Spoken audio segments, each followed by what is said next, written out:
Let's talk about WAF bypass, baby. So basically, my dream is to have more people stop looking at H1 and 1.1 and start looking at HTTP2.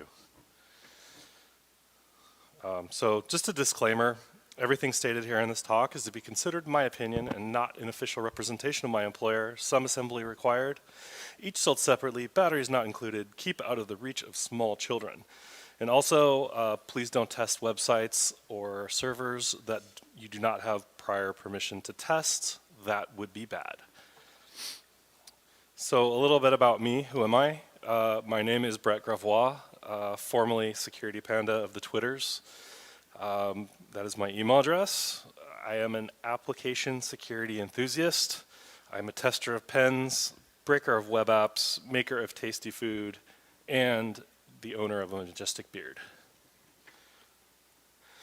So really, why am I doing this? I like to raise awareness of technologies that people may or may not know about. Talking about new WAF bypass techniques, because they're kind of neat. Finding old vulns through new methods, or finding new vulns through new methods. You know, we all like to make a little extra money on the side doing bug bounties. And also, I hate myself, and I'm a masochist, and I like pain and suffering. And most of all, I just want people to just stop putting stuff on the internet. So how many of you guys actually know what HTTP2 is and how it works? One person, two people, awesome. Awesome. So I guess before we can really talk about the meat and potatoes of it, really let's talk about how does it work. So a little background, it was first published in May of 2015 as an update to HTTP 1.1. If you really are into reading documentation, you can look up RFC 7540. And then basically by the end of that year, the majority of all the major browsers had HTTP2 support. It's now being utilized all across the internet. Sites such as Google, Twitter, Facebook, and perhaps even your company website has it enabled. Pretty much all the major web servers now support it. And it's turned on by default, which is pretty cool, right? So it's binary. H2 is a binary protocol versus HTTP1 being ASCII. It makes the framing a lot easier, and the fact that the protocol features compression and it will often run over TLS also diminishes the value of text, as in plain text, since you won't see the text over the wire anyway. We'll simply have to get used to the idea of using something like Wireshark or some other packet capture tool to figure out exactly what's going on at the protocol level in HTTP2. It also is multiplex streams. Basically, a stream is an independent bidirectional sequence of frames exchanged between the client and the server within an HTTP2 connection. A single HTTP2 connection can contain multiple concurrently open streams. Multiplexing the streams means that packages from many streams are mixed over the same connection.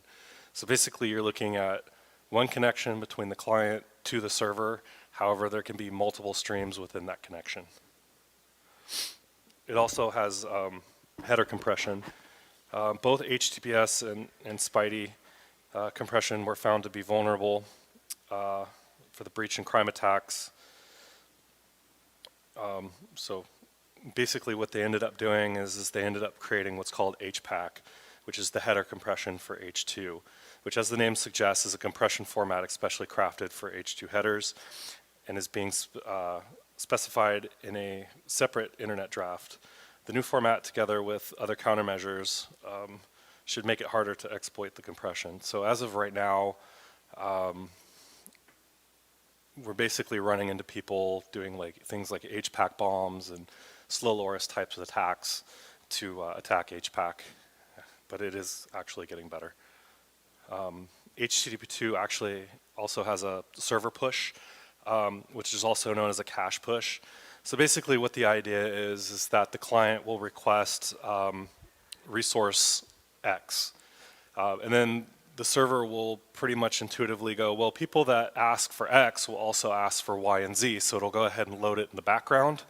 It's pretty transparent to you, and then it just makes the pages load quicker as you jump from resource to resource. So let's talk about the HTTP2 handshake.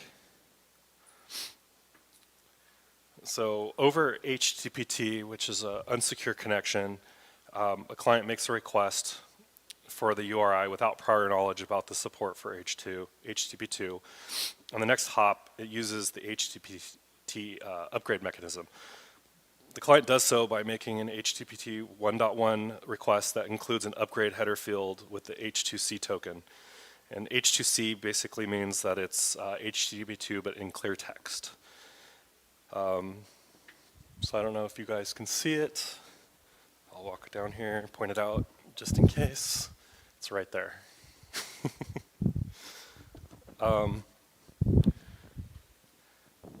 So once that happens, if the server does not support HTTP2, you basically just see the regular HTTP2 or 1.1 200 OK message that we're all used to seeing when you do a GET request. If the server does support HTTP2, it accepts the upgrade and replies with a 101 status code, which means switching protocols, and it'll look something kind of like this. The fun part is a lot of proxies still don't see that. It's kind of fun sometimes if you guys are proxying traffic and it does upgrade the connection. Things like burp have actually dropped the support for it, so you actually won't see it. The other version is HTTPS secure. So what's happening now is the client makes the request to an HTTPS URI using TLS with what's called the application layer protocol negotiation, or ALPN. So let's take a minute to look at how that works. ALPN is a TLS extension that includes the protocol negotiation within the exchange of hello messages. ALPN is able to negotiate which protocol should be handled over a secure connection in a way that is more efficient and avoids additional round trips. The ever-growing popularity in HTTP2 makes the use of ALPN to further decrease website load times and encryption connections faster. So basically what's happening is you're only having a two-way handshake. So the client will go ahead and send the client hello, which says I support ALPN extension, and then it'll send a list of protocols that it supports. That will go to the server. The server will then send a hello message back. It'll say I also support ALPN, and it'll go ahead and choose which protocol it prefers out of the list that the client sent it. So it's pretty streamlined two ways. As opposed to the traditional negotiation, which has a lot more hops back and forth. The current security landscape. So WAFs, basically it's just saying some WAFs now support HTTP2. So far, only 2, maybe 3 WAF companies actually claim support for HTTP2. A few WAFs have more like what they call experimental types. And there's more companies that are starting to support it, but you basically need to be on like the bleeding edge version. And I don't know how many of you guys work for companies that actually have bleeding edge technology everywhere. So just kind of throwing that out there. And security tools. Currently, there's like 2 or 3 proxies that record the traffic. Charles proxy and man-in-the-middle proxy. And all DAS tools still do not support HTTP2S. So if you're planning on scanning for anything on HTTP2S, not going to happen with the standard tools. So how do I even tell if HTTP2 is even running? So I guess I should say that browsers won't tell you whether or not you're using HTTP2. Unless you install like a client or an extension to your browser. Other than that, you as like the end user are not really going to see it. There's no like icon or fancy green padlock or anything like that that's going to tell you you're running it. So one of the tools that you can use is ng-HTTP2. It's part of the ng-HTTP tool. So if you see at the top, you'll see the negotiated protocol. It'll show you H2. It'll give you a bunch of really cool information about your connection. As you start going down, it'll give you status codes, it'll give you URLs, you'll see a lot of fun HTTP header stuff. And the other good thing about this tool is a lot of times what will happen is you'll run into a CDN, and the CDN will advertise for you that it's using H2, but that's basically just on the front end. And then, you kind of look at it like a mullet. So it's business in the front where you have this HTTP2 protocol working, and then it'll actually, the connection will actually end up being H1.1 at the server level because the server itself actually doesn't support it. So there's a lot of fun stuff that goes on with CDNs and servers, but that's a story for another time. So let's talk about the bypass. And I hope you all like fat, lazy Steven Seagal. So it's basically a non-traditional bypass. So when you really think about what people are doing with a WAF bypass, you're looking at somebody encoding something or slamming a bunch of information into the WAF or trying something tricky and sneaky to try to fool the WAF into letting the traffic pass it. And really that's kind of not what we're doing here. We're kind of just walking around the WAF per se because people will have HTTP2 turned on. Their WAF is not inspecting the HTTP2 traffic. So that's why I say basically we're hiding in plain sight, just like this black kitten in the green grass. So what we're going to do is we're going to basically set up an upstream and a downstream proxy to go ahead and translate the traffic for us from traditional H1.1 traffic to HTTP2. So basically you're just going to install ng HTTP2, which also includes ng HTTPX. That's a simple way to install it if you use Brew on a Mac. Great way to do it. Same thing with Linux. You can use Yum or whatever your OS supports. You're going to create a config file. And the first one is going to be browser to burp.config for the first instance, which will convert the traffic from HTTP2 from the browser, which is H1.1 request that will be sent to burp. So what's going on is the first proxy is going to take any traffic that we have that's coming from burp. Burp thinks it's talking HTTP 1.1.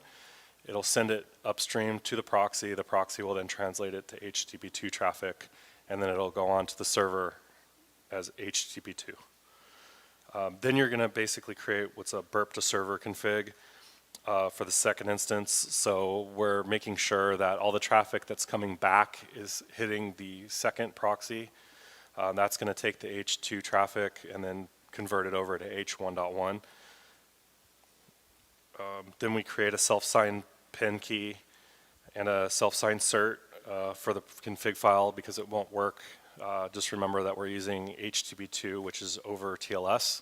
So we have to have certificates in order for it to work. And then you basically run both of the instances. Once we do that, we're going to go ahead and go into burp. You create you go into Firefox, and then we're going to set it up, the first instance to 127.0.0.1, 9080, and then configure burp's proxy listener to redirect requests to the listening port, which we use 9090. And then in the project options connection tab, we're going to add a new entry to go ahead and listen on that for the second instance. And then basically you're just going to browse to http2.akamai.com in your preferred browser. And then if we're getting the HTTP2 little world spinning, then you know that you have a successful connection. And just remember, don't attack that site. just use it for testing. And really after that, I'm going like super fast, aren't I? Damn, I am, yeah. Tips for defense, if you don't need it, turn it off. Make sure your WAF vendor actually supports HTTP2 or your current version. If they don't, turn it off. And no, really, just don't use it. And here's some good resources. There's a good collection of info and testing tools in GitHub. There's some testing tools. There's also some lists of known HTTP2 implementations, which is good. It'll show you which packages and projects are supporting it. And then really, actually, a really good one is the HTTP2 RFC list that includes a really good list of security concerns that most people just ignore. Dev tools make really good hacking tools. And yeah, I think I blew through this really quickly. 20 minutes? It's a new record. Do you guys have any questions or comments or concerns or things you'd like to talk about? Yeah. What's up?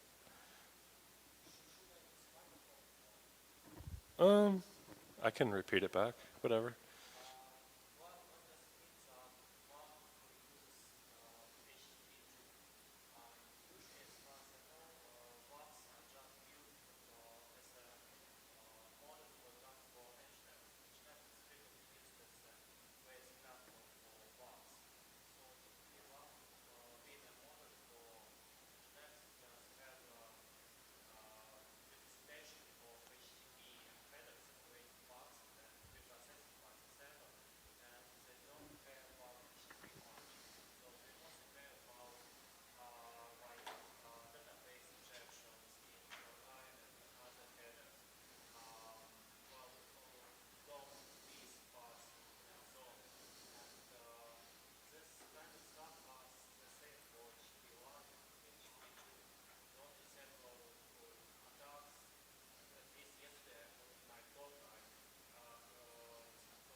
So what you're asking is what's different for WAFs between?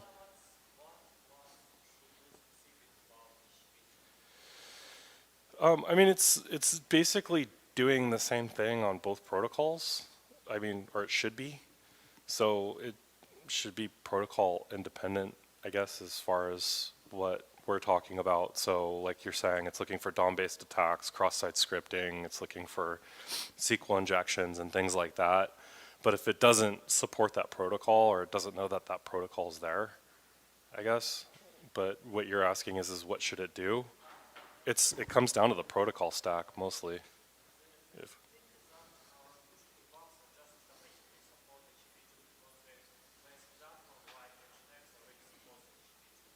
mm-hmm.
Well, I mean, basically, it comes down to I just always say turn it off if you don't need it.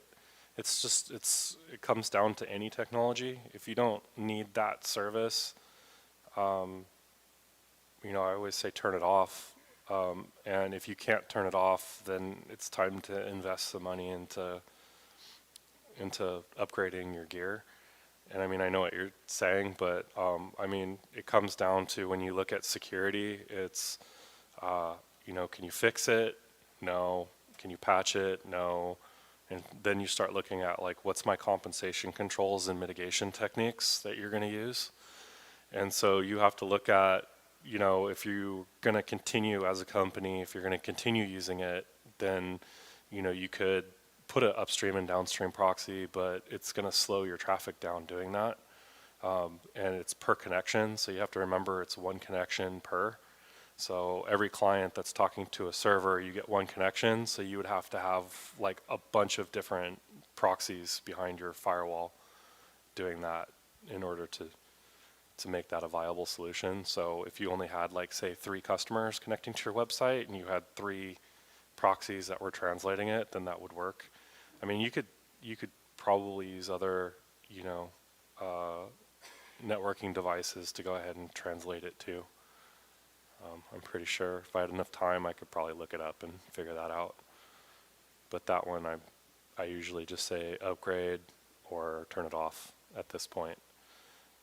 So.